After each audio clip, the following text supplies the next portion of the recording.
Hello students, कैसे हो सभी। Welcome to the maths flex maths coaching classes. I hope सबके एग्जाम्स अच्छे से चल रही होगी। आज का पेपर जो साइंस का था वो भी सबका अच्छे से हुआ होगा। अब जो हमारा नेक्स्ट पेपर है वो मैथ्स का है 24 फरवरी को। उसके रिगार्डिंग कुछ टॉपिक्स पे हम आज डिस्कस करेंगे और बड़े इंपॉर्टेंट्स रहने वाले हैं आज की क्लासेस जो भी है। हमारा जो आरबीएससी पैटर्न है बोर्ड एग्ज़ाम का मैथ्स के लिए, उसके अंदर 18 MCQs plus 6 fill in the blanks और उसके साथ साथ 12 very short answer type questions आते हैं। कुल मिला के 36 नंबर्स जो होते हैं वो 1 मार्क्स के हैं। अब यहाँ ऐसा होता है कि अगर आपके क्वेश्चन राइट है तो आपको पूरा 1 मार्क्स मिलेगा। अगर क्वेश्चन गड़बड़ी गलत हो जाता है कहीं से तो आपका सीधा सीधा 1 नंबर जाता है। तो ये जो 36 नंबर है, ठीक है, ये बड़े इंपॉर्टेंट है। ठीक है, अगर बच्चे 36, अगर आप सब कंप्लीट 36 नंबर सही लेके आते हो तो आगे सब्जेक्टिव क्वेश्चंस में सॉल्यूशंस में कोई प्रॉब्लम अगर नहीं होती तो आप आराम से मैथ्स के अंदर 100 स्कोर कर सकते हो, जो कि बहुत बार बच्चों ने किया भी है। तो हमारी जो आगे पढ़ने की जो रणनीति है वो केवल इसी पैटर्न पे बेस होनी चाहिए कि हम, होता है ऐसे कि हम बड़े क्वेश्चंस के चक्कर में कभी कभी चैप्टर के इंट्रोडक्शंस, चैप्टर के छोटे क्वेश्चंस कंसेप्ट को छोड़ देते हैं।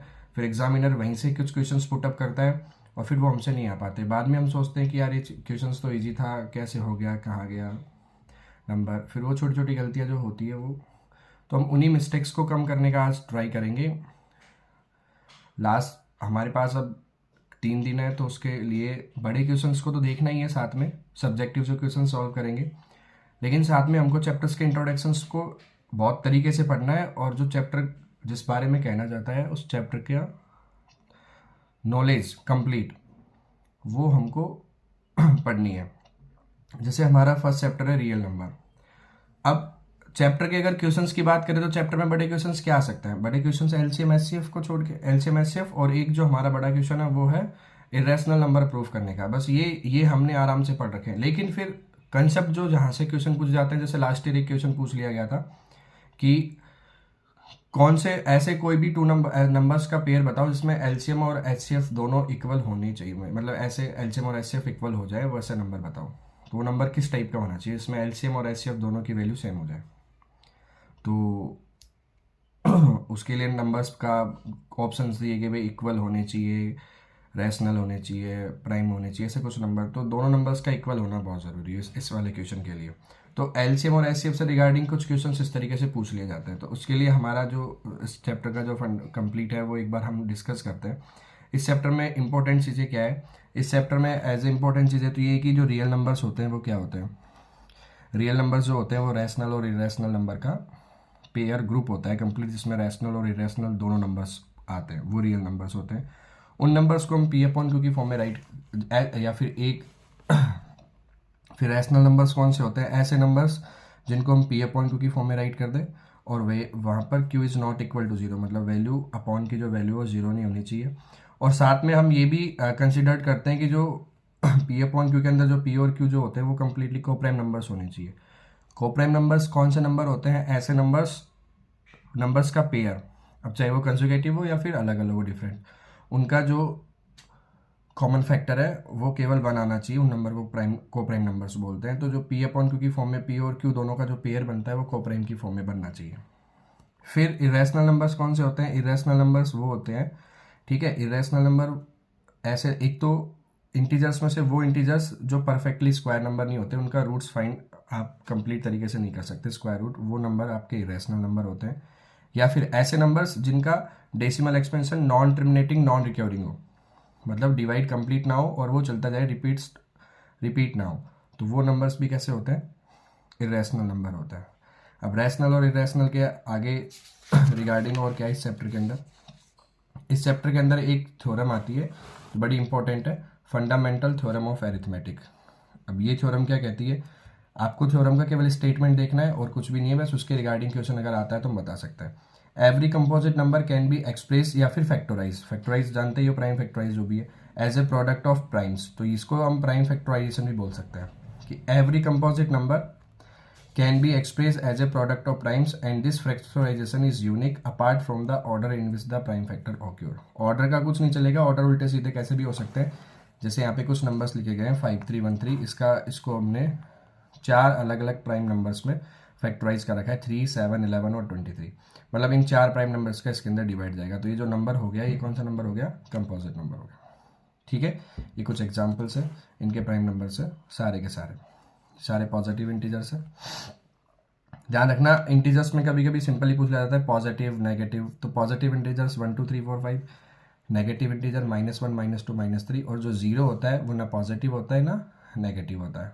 फिर जो होल नंबर होते हैं वो 0 से स्टार्ट होते हैं, 0 1 2 3 4 5. नेचुरल नंबर जो होते हैं वो 1 से स्टार्ट होता है.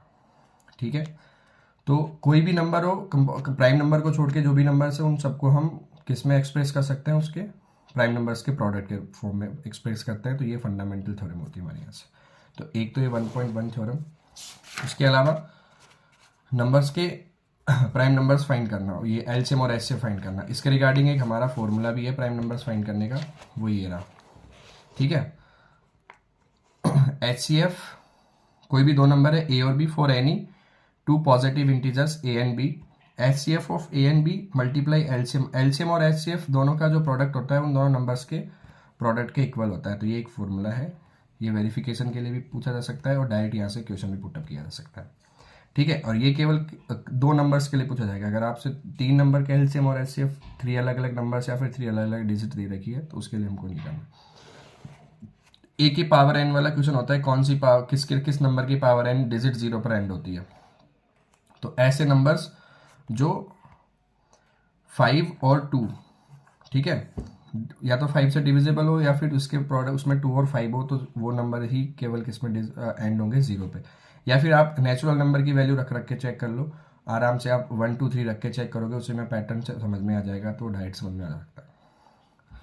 एक तो ये क्वेश्चन, एक इंपॉर्टेंट क्वेश्चन है यहाँ से जो सीधे सीधे पूछा जाता है. एक तो ये प्राइम फैक्टराइजेशन पूछ लिया जाता है, इनकी पावर का सम भी पूछ लिया जाता है कि जो प्राइम फैक्टराइजेशन हुए उनकी पावर का सम कितना है. जैसे यहाँ एक क्वेश्चन है सिंपली, लास्ट ईयर जो पूछा गया था वो 400 के लिए पूछा गया था. 400 के जो प्राइम फैक्टराइजेशन है उसकी जो पावर का सम है वो कितना होगा, उसके रिगार्डिंग एक क्वेश्चन आपको दे रखा है. इसके अंदर अगर इसका पूछ लिया जाए तो यहाँ पे 2 की पावर कितनी है? 3. 3 की पावर कितनी है? 2. 5 की पावर कितनी है? 1. 7 की पावर कितनी है? 1. और 13 की पावर कितनी है? 1. तो 3 और 2 हो गया 6. सॉरी 3 + 2, मल्टीप्लाई नहीं करना, प्लस करना है. 3 + 2 5, 6 7 8. तो इस सब की पावर का सम कितना हो गया? 8 हो गया. तो ये सिंपल से क्वेश्चन जो ऑब्जेक्टिव में पूछे जाएंगे. ठीक है, या फिर एलसीएम एचसीएम के बारे में कोई भी कुछ क्वेश्चन ऐसे होते हैं सामने कि भाई 2 नंबर ए और b, a and b are 2 numbers, 2 number a और बी इस तरीके से, बताओ इनका एलसीएम तो कितना होगा, इनका एचसीएफ कितना होगा. जो ए और बी का एलसीएम जो होगा वो तो होगा ए × बी, और इनका एचसीएफ हो जाएगा फिर यहाँ से कितना हो जाएगा? 1, अगर अलग अलग डिफरेंट नंबर है तो. फिर इनके अंदर कंडीशन पूछ ली जाती है कि अगर दोनों एक नंबर किसी दूसरे का डिविजिबल हो. जैसे ए कोई नंबर है और बी कोई नंबर है, तो बी जो है वो ए का फैक्टर है, तो फिर यहाँ से इनकी वैल्यूज चेंज हो जाती है एलसीएम और एचसीएफ की.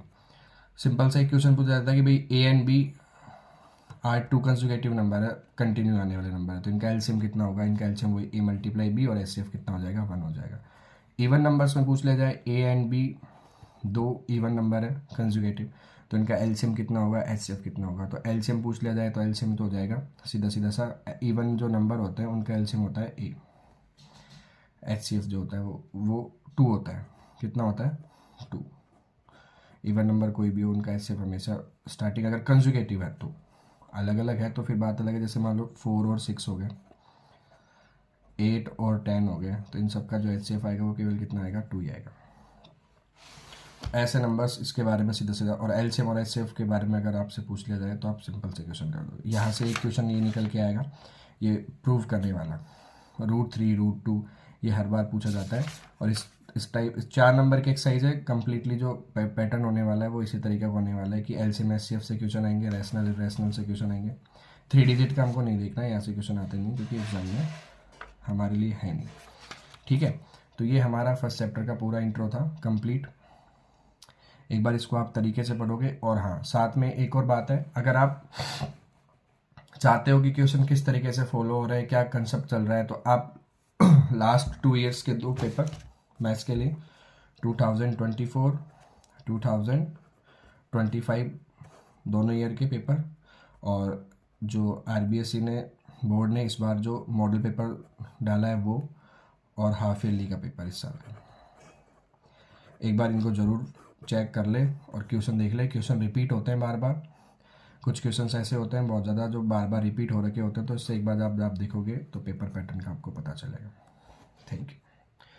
नेक्स्ट क्लास हमारी सेकंड चैप्टर की होने वाली है, तो एक बार कंप्लीटली हम पूरा सिलेबस ही डिस्कस करेंगे, क्वेश्चन कहाँ से पूछे जाते हैं, किस तरीके से पूछे जाते हैं, जो ऑब्जेक्टिव टाइप है, और कुछ जो इंपॉर्टेंट क्वेश्चन है उसके बारे में भी डिस्कस करेंगे।